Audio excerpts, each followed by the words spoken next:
Hello. An intro to most of my instructional videos here is going to be just some basic things to keep in mind. One, I record my videos and post them to YouTube so you can use closed captioning. I know I tend to talk a little fast, so hopefully this will help. You can see down at the bottom of the screen here what you can see in English what I'm saying. The other thing you can do with closed captioning is if you want to see it in another language, let's say you can read Ukrainian or you can read Spanish or Filipino. Oftentimes YouTube will allow you to do closed captioning in another language, so that can be helpful there. That's a resource there. The other thing as you're watching these is pause. Don't be afraid to pause the video. Write down what you're doing or write down your question and then restart it again. That's something that's a little bit different than in class because I know I do tend to talk fast. All right, as you're watching these videos, I want you to break it into 3 parts. Part number 1 is to watch that video all the way through, get an idea of where you're going. What are the expectations? What is it you're going to be doing? If possible, what's the end product? What's the end result you're putting there? What is it you need to have done? Second is to put together a notes, and that's where you're taking these on paper and pencil. I know a lot of you like to take notes digitally or want to take notes digitally. It's not the same. I really encourage you do it as your handwriting. It helps with making that connection between the brain and what's going on. And as you're taking notes, take notes on things instructions that I give you. Write out those instructions. If I give you hints or tips, write those down. If there's important measurement information or details, write those down. Also, questions, write down your questions. Words you don't understand, directions that don't make sense, things I don't demonstrate. Those are great. Write those off I would encourage you, write those off to the side in the margin. And then the next step, third time you watch the video, is go back, watch for things, do I answer the questions you have? Look for the answers to those questions. Because any questions that are left afterwards, that's when you can email me at my email address that hopefully will pop up here if I do it right. Or you can save them for when we're in class. All right, so hopefully these tips and instructions are going to be helpful, and I look forward to helping and supporting you. So let's go ahead and get started. And as I always say, let's go forth and do some great things. Hey, good morning, good afternoon, good evening, whenever you may be watching this. This is Mr. Garrett. Welcome back to week 5 of your Tinkercad lessons, online learning at its best. So I'm going to jump right in. Quick review part here is just research. We're going to be working with images today, or this week, and I want to just review very simple researching things. So you can see I'm in Google. You don't have to use Google. You can use Bing. You can use any search engines you want.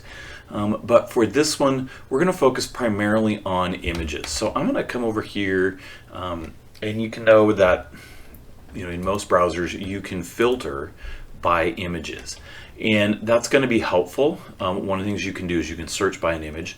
Let's say I wanted an image of a A10 warthog. So what they say is one of the world's most ugliest fighter planes. Okay, so you can see here, there we go. I've got some other controls up here.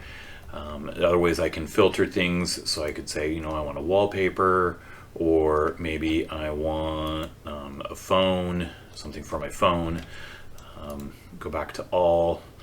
There's that. All is everything on the web. Right now, though, I want to filter by images. One of the things I will recommend when you filter by images, if you're going to use these in a presentation, is to pay attention to where you get them from. So like here you got it, we're getting it from the National Museum of Interest. A lot of people are tempted to right click and copy image and then paste it in and not give any attention to, sorry about that. Go back here to these little words right down here that images may be subject to copyright. When you click on Learn More, it talks about what copyright is, and it's important that you pay attention to that because, as I found out, one of these when I've done these videos, I had my Amazon Echo playing in the background, and I didn't think much of it, and I had just 80s on 8, 80 songs playing, and I posted one of these YouTube videos. I had to go, and I got flagged for using music that I didn't have the right to, that was protected under copyright, and I had to take my videos down and re-record them. So that was like 6 hours worth of work that I had to go back and redo. So you do have the right to use some copyrighted work. Paying attention, if you get permission from the owner, if you give them credit, if you follow their rules. A lot of you, or some of you may have heard of Creative Commons. Those are a different way of copywriting or protecting your work. There is this thing called fair use, which you can get into and look at, and what is fair use. I'm not going to go too much into all of this today, because most of the images we're going to use, or the way we're going to use the images, we don't need to worry about copyright. So, but what I will show you though is one of the ways you can do when you are searching for images. If you go to Tools and you go to Usage Rights, and as I've talked about before, you have some ways of filtering out images that might be under that copyright protection. So if you got labeled for non-commercial reuse, that means you can use it without, as long as you don't try to profit off of it or make any money off of it. And this one labeled for use with modification, this means you can use it as long as you're not going to use it for money, and you can modify it. Reuse and reuse with modification, some of these you can go through and look at and be somewhat confident that you can use it without having to, there's that Creative Commons, giving credit. I tend to err on the side of caution and just make sure that I am giving credit to people who make these images. And you may not think much of it, but there are people that photographers, that's how they make their living, is off of images. And if people just went around and copied them, they wouldn't be making a lot of money. All right, in part 1, we're going to talk about the next up, researching images, and a cool little activity that is going to be kind of 2 parts. It's going to be split into 2 weeks. So I look forward to seeing you in part 1.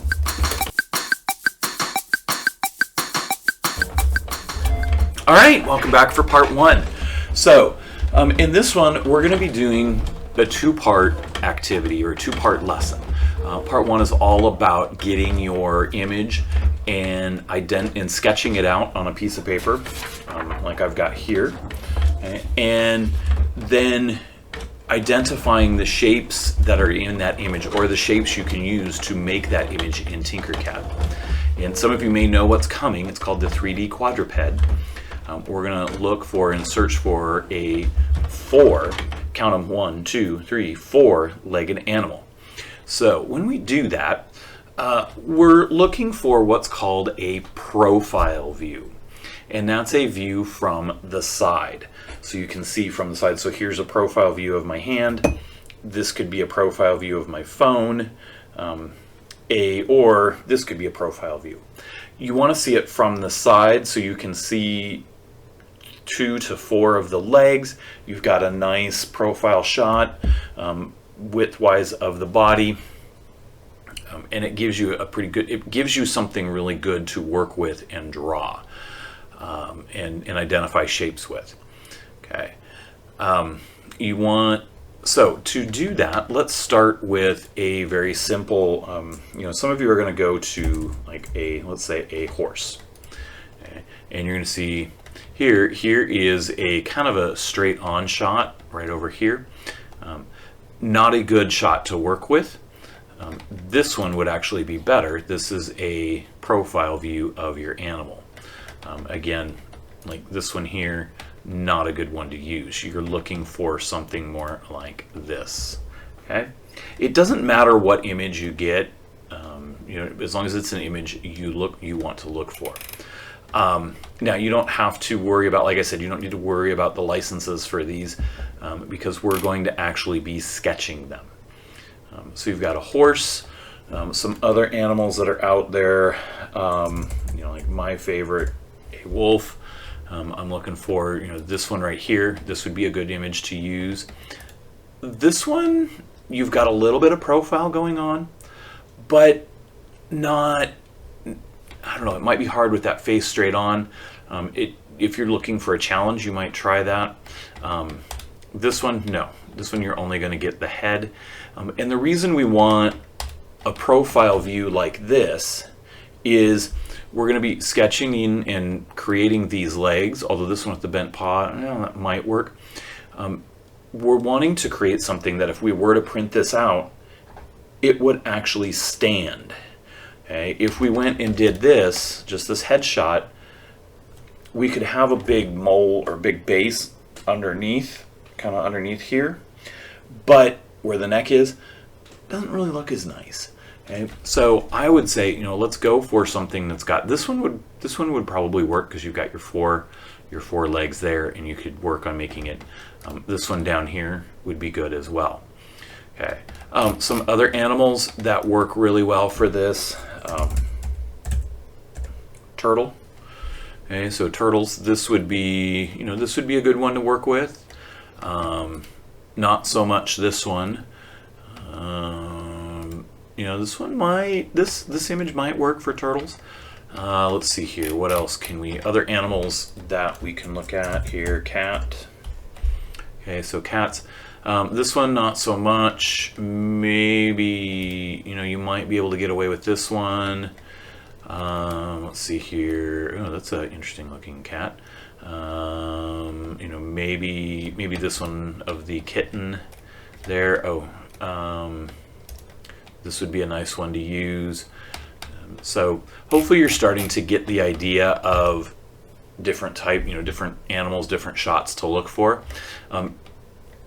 If you were to search for quadruped, it's probably going to give you some interesting things. That I wouldn't search for quadruped myself. I would actually search for the name of the animal. Let's say pig.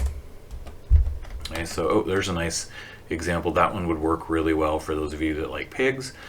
This one would work rather well as well. Maybe, kangaroo. Kangaroo, this is one that might, this would work, even though it's not, it is a quadruped. Actually, no, it's more of a biped. So I don't know if I would go with this one because you're going to have some you're going to have to figure out the weight balance, where to place things, where to put center of gravity. So I would stick with four-legged animals. Okay. So kangaroo, not a good one. Let's see, what else could we work on? Oh, gotta go with the dog. Let's see here. So dogs. This would be a good one. Okay, you could search for a specific breed.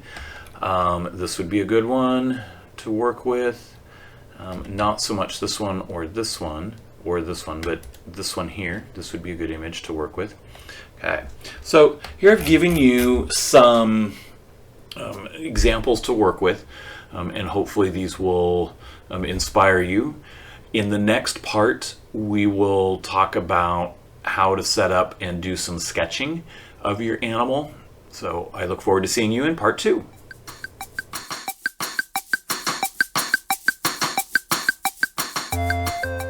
Okay, so part 2, we're looking for sketching, and this is, again, sketching is doing a rough draft. I'm going to go back here to my wolf here and do my wolf search here, and I'm going to work on, so I'm going to choose one that's got some good four legs here. Let's see here. There's some good ones back there in the past. I'm going to stick with, oh boy, hard to choose. You know what? I'm actually going to go back to, and sometimes this is the hardest part, is finding the animal of your choice. Let's see here. Okay, here we go. I think I'm going to stick with this one. Okay, so I'm going to go to this one, and I'm going to see here. So this one is Williams Grand Canyon News. Talks about wolves. Let's see if I can get, what I'm trying to do is I'm trying to get the biggest image or the largest image possible. Sometimes with these, sometimes with these you can get a bigger, image. Not seeing what I want, so I'm going to copy image and see if I'm going into my inbox here, and this is one strategy you can use where you can use a Google Doc and pop it over here. And what I am going to do, if you do this, I'm going to change the let's see here, insert format. What I'm looking for is layout. That's what I'm looking for. Let's see here, edit, view, print layout mode. Nope.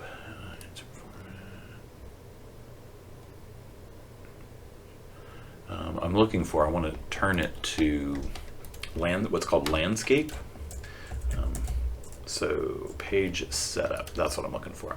All right, so instead of portrait, I want landscape. And that's a good way to think of it. A good way to understand this is portrait view would be like this, as if you're doing a portrait of your face. Landscape, you want the land. You want a wide angle, wide view. And the reason for that is when I paste in the picture, there I've got a nice big picture to work with.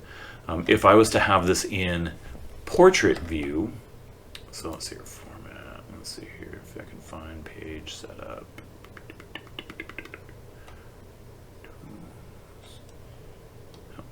Let's just go page setup. If I did this in portrait view, you can see there it's starting to cut half of it off. So I'm just going to do my Control Z. So I've got a nice big picture to work with. All right, so I've got my wolf picture here.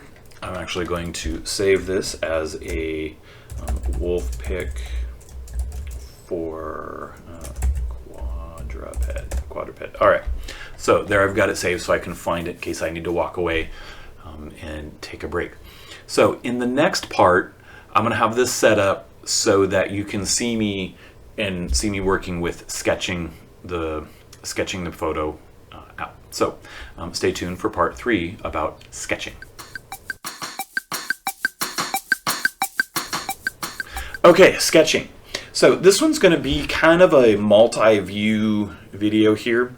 I am going to be working up with, working on using my handy dandy phone holder here and all that to kind of give you a 2D or a multi-position aspect of things. So you've got your picture. You can, and I recommend using a pencil, whether it be a mechanical pencil like this, or if I had one, so here we go, or just a regular number 2 pencil, my little sparkly blue pencil here. I recommend working with pencil on this one, this part, so that you can, it makes it a little bit easier to a little bit easier in case you make a mistake or things like that. Okay, so I'm gonna just check my camera here to see if I can get a good angle here. So I know this is behind the scenes here. You're getting the behind the scenes view. All right, so when you're working with sketching and doing things, you can do it freehand, where you've got your paper and your pencil here. I'm just going to look for a piece of paper here, and kind of like we did in the last lesson where we did some sketching of the chess pieces. Sorry, I'm turned away from the mic. I'm probably really hard to hear here. So here I've got my paper, my pen or my pencil, and I could just start out by sketching this out here, and let's see here. Let's see if this works here. Get a good angle. All right. So I could just work on sketching this here by doing a little kind of sketching, and bring in some fur, and then go along the back line, bring the face down in here, get in the snout, and just kind of go like that, down on the tail, and bring it up, and just kind of sketch it out like that. This will work. You can see mine isn't kind of coming out the way I really kind of wanted it. I'm not really good with freehand. So that's the freehand technique. The next technique that I'm going to show you here, I'm going to stop that. I'm going to turn this around, bring it back up, and we'll kind of record that next, is the tracing technique. And this works really well. Lay your Chromebook out flat on the table and have the screen facing down. That's the best way to do it. Or if you're at a setup like mine where you've got your monitor up in the air like I do, or not up in the air, but sitting up on the desk, good old-fashioned Scotch tape or some non-stick tape, painter's tape might work as well, and a fairly not completely opaque or non-see-through, but a lighter piece of paper.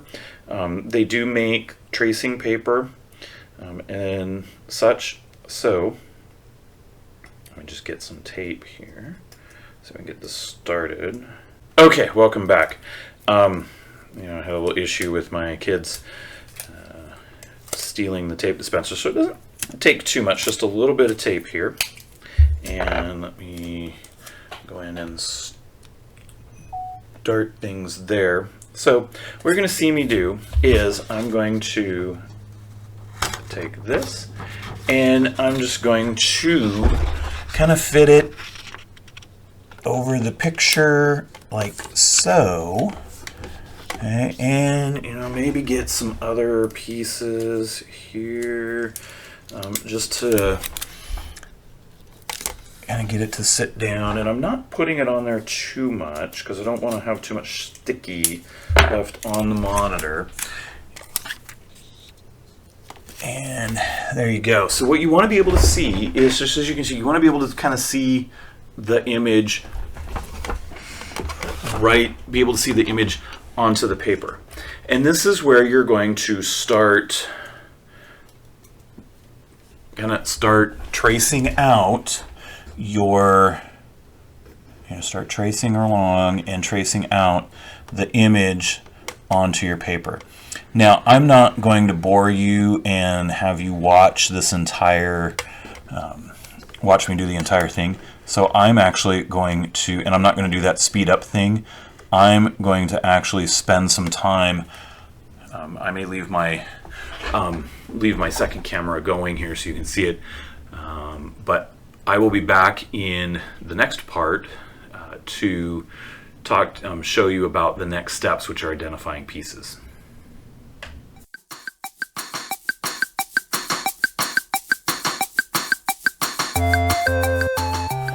Hello, welcome back. All right, so this part I'm gonna show you, once you've got your image sketched like I have mine here, and it doesn't look exactly perfect. That's okay. Okay, you're the artist. It's your best interpretation. I'm going to show you the next part, and what's going to be and this is identifying shapes. Okay, and this will be the last part that you're going to do for this week, is just identify the shapes.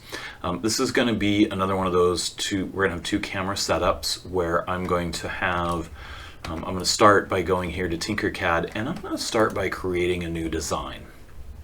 Okay. And I'm going to give this a file name of wolf statue, something so I know what it is. All right, so now what I'm going to do is I have these shapes up here and all these shapes that I want to take a look at, and I wouldn't forget about the text and numbers, okay, and maybe the characters a little bit, especially that egg and egg hole, and maybe some ears, but I'm going to start by going back to the basic shapes. Okay, I really don't want you to, don't forget about those other ones, but I'm going to focus on these for right now. Big caution. You're going to be tempted to want to use the scribble to draw this. I would stick away from that. Okay, that's it. you're not, I think you're gonna become more frustrated with it than if you go with what I'm doing. Another word of caution: be patient. Don't expect perfection. Don't expect to recreate this image. You're going for close. It's all about kind of identifying what shapes work and fill in the space and how you can use them as holes to get the contours and stuff that you want. We'll go a lot more into detail in that in the next lesson, or in the next week. Okay, so I'm going to switch over to my handy dandy remote link cam here and make sure I'm set up for video. Okay, and record. Okay, so as you're seeing here, I'm looking at my picture, and I'm coming up here and I'm going through it. I'm identifying some holes and solids that I can use. And right off the bat, I see I might be able to use this round roof here. Just get a nice straight and maybe get a round roof in there, or maybe even, maybe like, I don't know, maybe I'm using the box here to get that, and then throw in the rounded roof here. And I may even say, let's see here if I've got a different one trick that you may use is, you'll see I'm getting a red pencil or colored pencil here, and then just use that to start identifying the different shapes from your sketch. All right, so I've got this here. You know what? This would make to get the haunch here, I can get this little, that would be that rounded roof there. And maybe, then I've got a nice, let's see here, triangle coming down here, or not triangle, rectangle here. Maybe a rectangle here, like that, and then maybe another rectangle here, and notice I've got, where my pen is circling here, I've got some minor pieces here. This is where I'm going to maybe look at using a hole, and then I've got this rounded piece. I'm going to scroll through here and see.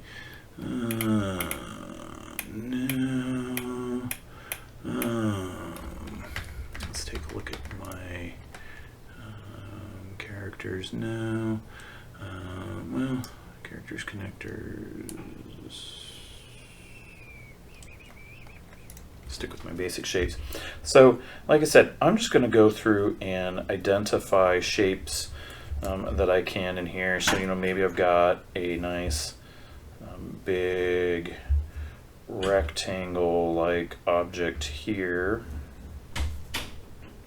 Then I've got a triangle here, and I'm just working on filling in shapes, filling in things. So here I've got a, maybe another one of those half shapes there, and it's really just taking your time and kind of sketching in the shapes that you can use here. Oh, there's a nice little triangle right there, pyramid there. Maybe bring that rectangle down. There's a little tiny triangle there. Ooh, there's another nice triangle pyramid that I could use there.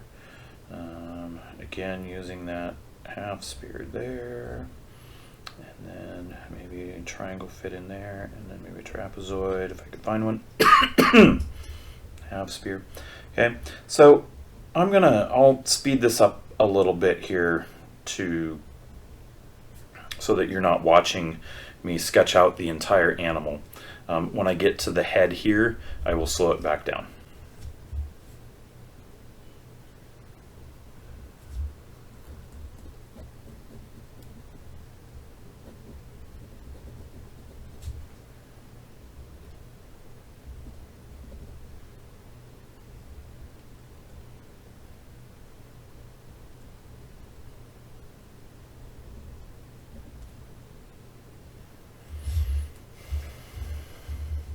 Okay, you can see I'm getting into the head piece here, and here I'm using the eyes or the ear pieces. So I'm going to go over here to the characters, and you'll see that I've got a bunny ear and a bent bunny ear, and I'm just going to label these.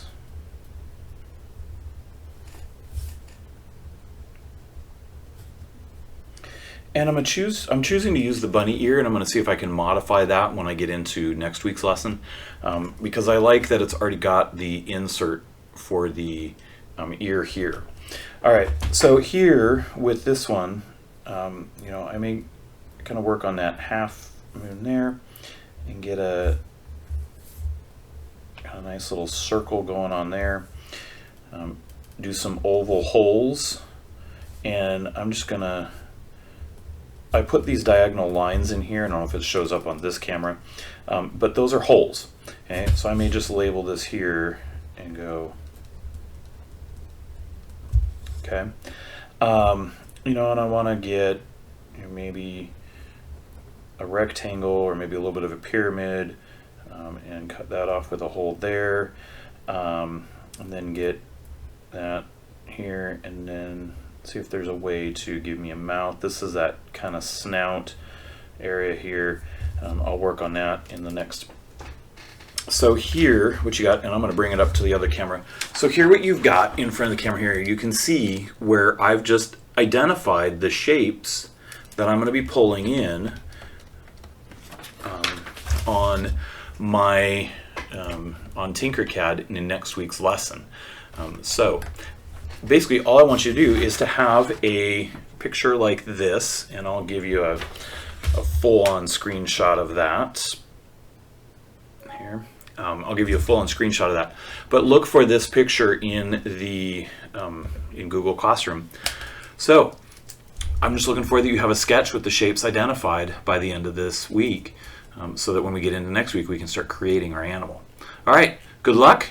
Let me know if you have any questions or if you need some help. I'm available for you. Just tell me how you want me to get a hold of you, and go forth and do great things.